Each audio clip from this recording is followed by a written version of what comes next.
मेरे साथ में जुड़ गए हैं क्रिकेट एक्सपर्ट के तौर पर ललित कोहली मेरे साथ में जुड़ गए हैं, साथ ही साथ मनोज जोशी मेरे साथ में है स्पोर्ट्स एडिटर के तौर पर। आप दोनों का ही स्वागत। सबसे पहले मनोज जी, मैं आपका रुख कर रही हूँ। अब जो अभी तक की परफॉर्मेंस है वो तो बड़ी शानदार है, और जब शानदार परफॉर्मेंस होती है तो उम्मीदें बहुत ज्यादा हो जाती हैं। उम्मीदों के साथ साथ क्या कोई सावधानी भी टीम इंडिया को बरतनी होगी?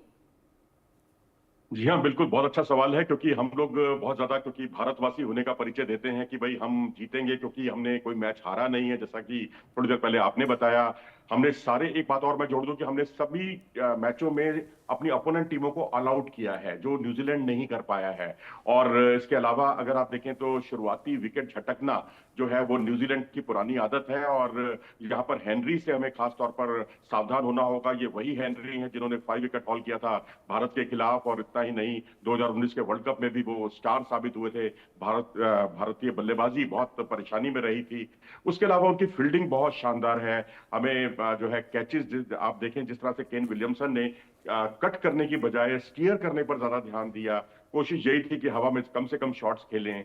तो थोड़ा सा इस पर भी ध्यान देना होगा, क्योंकि उनकी फील्डिंग बहुत अच्छी है। मिचेल सेंटनर जो केएल राहुल के लिए बहुत परेशानी का सबब बने हैं, विराट कोहली बहुत ज्यादा सावधानी के साथ उनको खेलते हैं। तो मुझे लगता है एक वो भी प्रिकॉशन हमें बरतना होगा। और उसके अलावा जो हमारी तरफ से 2 सेंचुरी बनी है, तो उनकी तरफ से 5 सेंचुरी बनी है। अब आप ये देखिए कि उनकी बल्लेबाजी पूरे शबाब पर है। केन विलियमसन हो, रचिन रविंद्र हो, टॉम लाथन हो, केन विलियमसन हो, रचिन रविंद्र तो 2 सेंचुरी बना चुके हैं। और तो और डेरिल मिचेल, मैं तो कहूंगा कि वो एक सोया हुआ शेर है जो अब जाग गया है, जिसने 49 रन बनाए हैं अभी पिछले सेमीफाइनल मुकाबले में। और इस खिलाड़ी के सामने विशेष एहतियात बरतना होगा, क्योंकि इनको आप जितनी जल्दी से जल्दी आउट कर दें, क्योंकि 2023 का वर्ल्ड कप हमें कड़वी यादें हमें याद है। हालांकि हम जीते थे दोनों ही मैचों में, लेकिन दोनों बार डेरिल मिचेल ने धर्मशाला में भी और मुंबई में भी भारत के खिलाफ सेंचुरी बनाई थी। तो मुझे लगता है कि ये मुकाबला बिल्कुल नेक टू नेक है, 50-50 है। अगर मैं ये कहूं कि एक टीम 51% पे है, एक टीम 49% पे है, तो मैं समझता हूं कि मैं उस टीम का अपमान कर रहा हूं, क्योंकि इस वक्त पुराने आंकड़ों का कोई बहुत ज्यादा मतलब नहीं है। लेकिन उससे जो चीजें उभर कर सामने आई हैं, जो ग्रे एरिया सामने आए हैं, क्योंकि हमारी ओपनिंग उस हिसाब से चल नहीं पा रही है। हालांकि उनकी भी ओपनिंग नहीं चल रही है, लेकिन उसके बावजूद वहां से 2 सेंचुरियां लग चुकी हैं। हमारे यहाँ से ओपनिंग के तौर पर एक शुभमन गिल की सेंचुरी देखने को मिली है। रोहित शर्मा से बड़ी पारी की दरकार है। तो मैं समझता हूं कि कुल मिलाकर जो है मुकाबला बिल्कुल 50-50 है, कोई भी जीत सकता है। और ये बस दुबई में जो कंडीशंस का अच्छा सम्मान करेगा, जीत उसी की होगी। और अभी तक भारत ने जो है कंडीशंस का बहुत अच्छे तरीके से सम्मान किया है। न्यूजीलैंड को हराने के लिए प्लान जो टीम इंडिया ने तैयार किया है, उस पर जाहिर सी बात है फुल फोकस टीम इंडिया का इस वक्त होगा। लेकिन ललित कोहली जी, क्या आपको भी ऐसा लगता है कि दोनों ही टीमें 50-50 पर बनी हुई हैं, ना कोई कम ना कोई ज्यादा? देखिए, जिस तरीके से न्यूजीलैंड ने कल शानदार जीत अर्ज की है, उसको देखते हुए तो यही लगता है, जैसे मेरे सहयोगी मित्र ने कहा, कि 50-50 मैच है। क्योंकि न्यूजीलैंड एक घायल शेर है, वो एक मैच हारे हुए हैं इस टूर्नामेंट में। इसलिए कल उनका प्रदर्शन जो था, टीम का एक ऑलराउंड प्रदर्शन था और बहुत एक्स्ट्राऑर्डिनरी था। वहीं हिंदुस्तान कोई भी मैच नहीं हारा है और सीधा फाइनल खेलने जा रहा है। यही चीज कुछ हमने 2000 पिछले जो अभी हम वर्ल्ड कप का फाइनल जब हारे थे, तो हम सारे मैच जीते थे और ऑस्ट्रेलिया से फाइनल हार गए थे। तो मुझे लगता है यहाँ पे, जैसे मैंने पहले भी जिक्र किया, कि आप प्रेशर को किस तरीके से हैंडल करते हैं, ये सबसे मायने रखेगा। अब कल इसमें एक वर्ड और ऐड हो जाता है कि अब आपके पास स्ट्रेस भी है। स्ट्रेस ये है कि सिचुएशंस के मुताबिक आपको उस प्रेशर को किस तरीके से हैंडल करना है। जिस तरीके से अभी मेरे सहयोगी मित्र ने कहा, हमारा ओपनिंग पेयर जब तक हमें सॉलिड स्टार्ट नहीं देगा, मैं बार बार इस बात पे जिक्र कर देता हूँ कि जब तक आपको सॉलिड ओपनिंग स्टैंड नहीं बनेगा, आप बड़ा स्कोर नहीं बना सकते। कल अगर न्यूजीलैंड ने बड़ा स्कोर बनाया, तो उनके जो ओपनिंग थे, रविंद्र रचिन जो थे, उन्होंने सेंचुरी बनाई, विलियम्स का उनको साथ मिला, इसलिए वो 350 स्कोर प्लस पार कर सके। अगर हिंदुस्तान अगर फाइनल में पहले बैटिंग करता है, तो शुभम गिल और रोहित शर्मा की तरफ से कम 100 रन की ओपनिंग पार्टनरशिप मिलेगी, तो ही हम लोग न्यूजीलैंड जैसी टीम को 300 प्लस का टारगेट देके प्रेशर में ला सकते हैं। अगर ऐसा नहीं होता, तो ये कहीं ना कहीं मैच बहुत बहुत ज्यादा दिलचस्प होगा। वहीं मैं फिर बॉलिंग पे आ रहा हूं कि हमारे बॉलिंग जो पेयर है, उनको अर्ली ब्रेक थ्रू देने की आदत डालनी पड़ेगी, क्योंकि न्यूजीलैंड के प्लेयर सक्षम है अच्छी स्टार्ट देने के। अगर आपने उनके पावर प्ले में या पहले 10 ओवर में 1-2 प्लेयर आउट कर दिए, तो न्यूजीलैंड बैकफुट पे आ सकती है।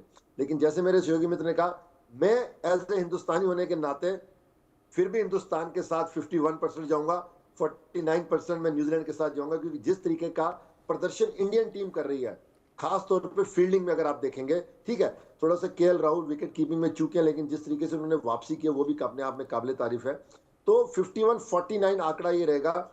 और मेरे को उम्मीद है कि इस फाइनल में भी, क्योंकि रोहित शर्मा महेंद्र सिंह धोनी के बाद पहले कप्तान बनेंगे जो ओडीआई T20 और चैंपियंस ट्रॉफी में कप्तानी कर रहे हैं, और उनके पास बड़ा सुनहरा मौका है यहाँ जीत दर्ज करने का। तो मुझे लगता है दिलचस्प मुकाबला, पैसा वसूल पब्लिक को देखने को मिलेगा, लेकिन 51-49 रेशो मेरी तरफ से रहेगा। 51-49 का रेशो है, और मैं समझ सकती हूँ ये जो हिंदुस्तानी दिल है ये ऐसे ही धड़कता है, और हम तो बिल्कुल जाहिर सी बात है चाहेंगे कि हिंदुस्तान की टीम जीते। लेकिन हाँ, मन में एक डर तो बना हुआ है मनोज जी। अब ये डर वर्ल्ड कप को लेकर ताज़े यादें जो है वो ताज़ा कर रहा है कि हम सभी मुकाबले जीतते रहे, लेकिन अंत में जाकर हार गए। तो वो हार ना मिले, वर्ल्ड कप वाली चीजें दोहराई ना जाए, सावधानी क्या बरतनी होगी?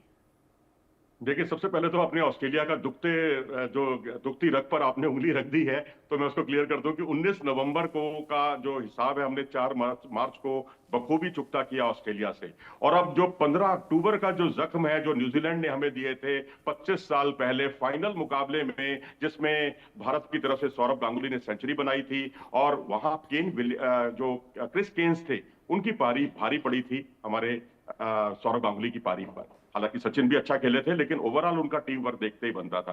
तो अब जो है 15 अक्टूबर का हिसाब 9 मार्च को चुकता करने की बारी आ गई है। हमने क्योंकि ऑल आउट किया है सारी टीमों को, ये हमारे बहुत फेवर में जाता है, प्लस पॉइंट है हमारे लिए।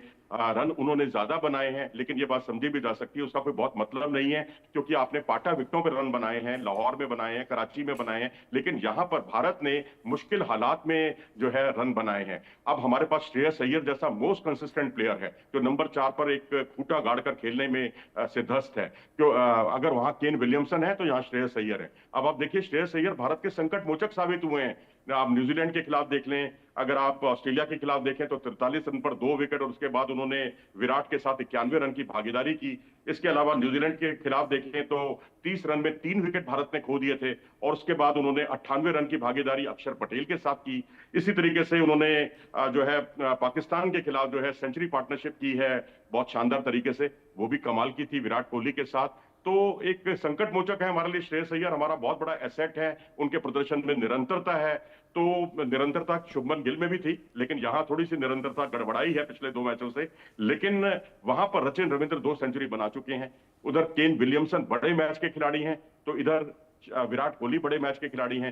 केन विलियमसन ने 80 प्लस की पारी भारत के खिलाफ खेली, एक सेंचुरी बनाई अभी जो है पिछले ही मैच में सेमीफाइनल में। तो वहीं भारत की तरफ से पाकिस्तान के खिलाफ जो है विराट कोहली ने शानदार सेंचुरी बनाई, और उसके अलावा एक ऑस्ट्रेलिया के खिलाफ 84 रन की शानदार पारी भी खेली।